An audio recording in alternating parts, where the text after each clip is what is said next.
दोस्तों इस वक्त ऐसे हालात है कि चीन की तरफ से अगर कुछ भी गलत कदम उठाया गया तो भारत और चीन के बीच आसानी से युद्ध की स्थिति बन सकती है।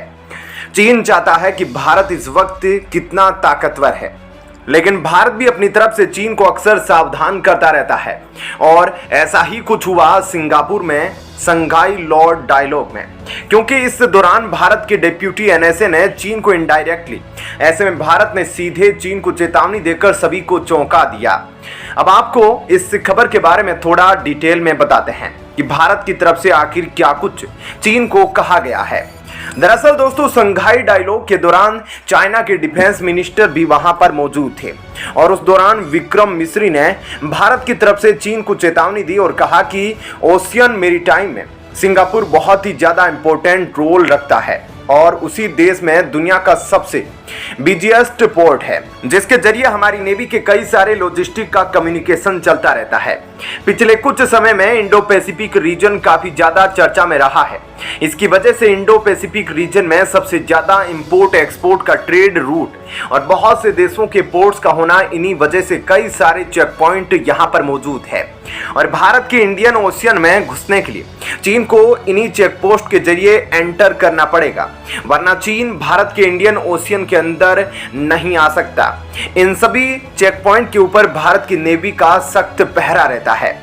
Strait of Malacca, Panama canal, strait of होमरूज, cape of good hope, Turkish strait, Swiss canal, strait of Gibraltar, ये कुछ ऐसे चेक पॉइंट है जिसको क्रॉस करने के बाद भारत के इंडियन ओशियन में आया जा सकता है और चीन भारत के ओशियन में कब्जा करने के लिए साउथ चाइना सी रीजन में एक अलग ही कॉन्सेप्ट लेकर आया था, जिसके जरिए चीन ने यह क्लेम किया कि हमारी डायनेस्टी के दौरान Vietnam, Malaysia, Indonesia, Philippines, Taiwan, इन देशों की जगह पर यहाँ पर यह नॉर्थ ईस्ट लाइन बनाई गई है, वहां पर चीन का हक था और इसलिए इन सभी को कवर करते हुए उसने इन देशों को एक्सक्लूसिव इकोनॉमिक जोन पर अपना कब्जा कर लिया।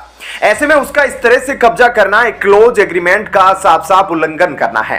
लेकिन चाइना जो अपनी हरकतों से बदनाम है, वह कहां किसी की सुनता है, उसने फिर भी अपना क्लेम इन मेरीटाइम एरिया में किया हुआ है। अब ऐसे में अगर इसी तरह से चीन आगे बढ़ता रहा तो वह जल्द ही इंडियन ओशियन के पास आ जाएगा, जिस पर उसकी लंबे समय से नजर है। इसलिए भारत ने उसे समझाते हुए यह कहा कि भारत की नदी अलग अलग जगह पर पोस्टेड है। इसलिए भारत ने उसे समझाते हुए कहा कि भारत की नेवी अलग अलग जगह पर पोस्टेड है। अंडमान निकोबार, मुंबई, विशाखापट्टनम, कोची के अलावा तमाम एरिया में नेवी पोस्टिंग करके भारत ने भी काफी अच्छी तरीके से इंडियन ओशन को कवर किया है। लेकिन फिर भी अब खतरा बढ़ता जा रहा है। जिस तरह से लगातार धीरे धीरे चीन इंडियन ओशियन रीजन को अपने कब्जे में ले रहा है, वह इंडियन नेवी के उन पोस्ट के पास आ रहा है जिन जगहों पर भारतीय नौसैनिक तैनात है। इसलिए भारत को यह चेतावनी जारी करनी पड़ी थी कि चीन अब बस करे और यहीं पर रुक जाए। लेकिन चीन कभी भी भारत के इंडियन ओशियन में आने की गलती करना चाहेगा तो भी वह नहीं कर पाएगा, क्योंकि भारत जानता है चीन की मानसिकता क्या है। इसलिए भारत ने 2015 में प्राइम मिनिस्टर की अगुवाई में इंडियन ओशियन एरिया को स्टेबलाइज कर दिया था और एक स्ट्रॉन्ग रडार नेटवर्क को कोस्टल एरिया में स्थापित कर दिया है। ऐसे में दोस्तों अगर भारत की चेतावनी को चीन शांति से मान ले और अपनी हरकतों से बाज आ जाए तो यह उसके लिए काफी अच्छा होगा, नहीं तो स्थिति बिगड़ जाएगी।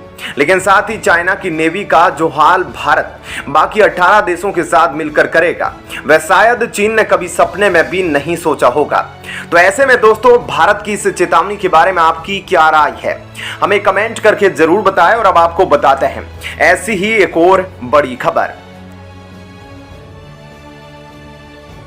दोस्तों अमेरिका काफी समय से कोशिश कर रहा था कि वह भारत को अपने साथ में लेकर आ सके, लेकिन अमेरिका की अभी सारी कोशिशें फेल होती दिखाई दे रही है, क्योंकि भारत ने अब अमेरिका को करारा जवाब देते हुए कहा है कि वह किसी भी तरह से युद्ध में अमेरिका का साथ नहीं देंगे। ऐसे में क्या है पूरी खबर और भारत की तरफ से अमेरिका को किस बात का जवाब दिया गया है, इन सब बातों के बारे में अब आपको थोड़ा डिटेल में इस वीडियो में बताते हैं। दरअसल हुआ यह है कि अमेरिका ने रिसेंटली भारत को नाटो प्लस ज्वाइन करने का एक ऑफर दिया था। क्योंकि यह नाटो प्लस है तो यह एक तरीके से नाटो का ही एक्सपेंशन है और इसमें नाटो के साथ 5 देश शामिल है: Australia, Japan, south Korea, New Zealand और इजराइल।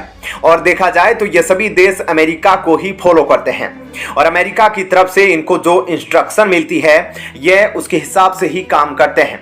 यानी कि नाटो प्लस अलायंस की जो 5 कंट्रीज है वह वही देश है जो अमेरिका के कहने पर चलते हैं और अमेरिका के फॉलोअर है। ऐसे में अब अमेरिका चाहता है कि भारत इसी अलायंस का हिस्सा बने जो अमेरिका को फॉलो करते हैं। लेकिन जो नेटो है उसमें 31 कंट्रीज नाटो का हिस्सा है। इसमें ऐसा नहीं होता है। इसमें अगर किसी भी कंट्री पर हमला होता है तो नाटो के जो बाकी मेंबर है वो उस कंट्री को डिफेंड करने के लिए सामने आ जाते हैं।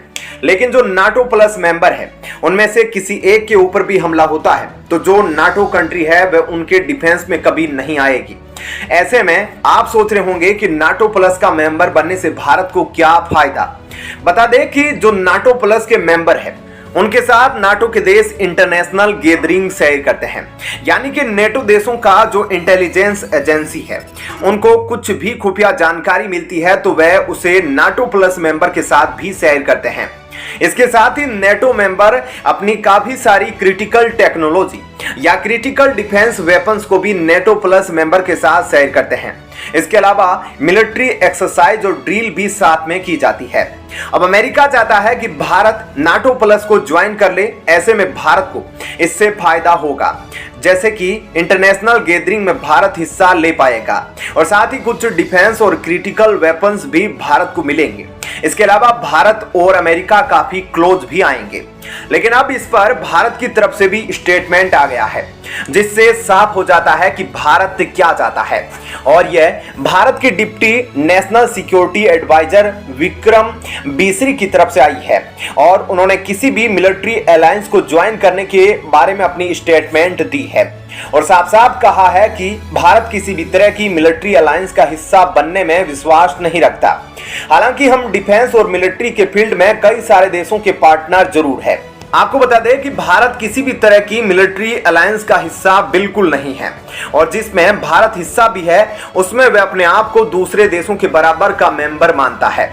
यहां पर उन्होंने नाटो प्लस का नाम नहीं लिया बल्कि सीधा मिलिट्री अलायंस कहा, जो यह दर्शाता है कि जो नाटो प्लस के बारे में बातें कर रहे थे, क्योंकि नाटो प्लस ही एक मिलिट्री अलायंस है जिसने भारत को रिसेंटली मेंबरशिप ऑफर की थी। ऐसे में चीन को इस खबर से काफी राहत मिली होगी क्योंकि चीन बिल्कुल नहीं चाहता कि भारत नाटो प्लस का हिस्सा बने, क्योंकि हाल ही में चीन की तरफ से भारत को यह वार्निंग दी गई थी कि भारत को किसी भी तरह की मिलिट्री अलायंस का हिस्सा नहीं बनना चाहिए, क्योंकि ऐसा करके भारत एक लीडर के तौर पर दुनिया में उभर कर सामने नहीं आ पाएगा। ऐसे में भारत से आई यह स्टेटमेंट दिखाती है कि भारत अकेला ही काफी है और इस समय भारत किसी भी देश को डिफेंड करने या किसी भी देश के मैटर में दखल देना बिल्कुल बर्दाश्त नहीं करता। तो ऐसे में दोस्तों इस खबर के बारे में आपकी क्या राय है, हमें कमेंट करके जरूर बताएं।